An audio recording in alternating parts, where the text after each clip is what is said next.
আমাদের সোহেলদার বিয়েতে এসে যা অবস্থা, এই যে আমাদের সোহেলদা তুমি এই বিষয়ে কিছু বলো। তোমার বিয়েতে আমাদেরকে নিয়ে এসে তুমি এরকম, যাই হোক তুমি নিজেও পড়েছো। খারাপ আমার আর কি, আমি জানি না যে এরকমভাবে বৃষ্টিটা হবে, সত্যি খুব খারাপ লাগছে।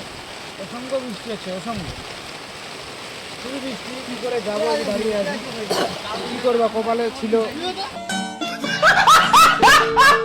বরযাত্রী আসা প্রায় আধা ঘন্টার উপর হয়ে গেল, কিন্তু বর প্যান্ডেলে গিয়ে পৌঁছাতে পারছে না, কারণ বিয়েটা একটু দূরে আছে, মানে বাড়িটা এখানে একটু প্যান্ডেল করেছিল বসার জন্য, যাই হোক ওইখানটা তো যেতে পারছে না, এত বৃষ্টি জোরে এখানে।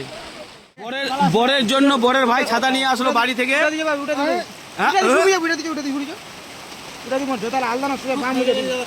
দাদা এরকম সময় তুমি কেন বিয়ে করলা বলো তো? দুঃখিত, দুঃখিত। আমার ভাবি আমাদের এখনো খোঁজ খবর রাখেনি, কোনো কেমন খাচ্ছি দাচ্ছি বা ঘুমেছি না ঘুমেনি। ए हमारा बोर है और इधर कादा कादा है और हड्डी हड्डी जाता है।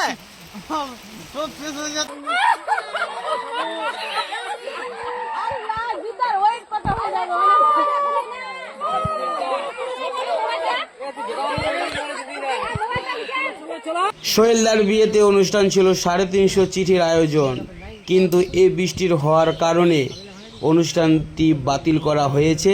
দেখুন এই প্যান্ডেলের অবস্থা কি।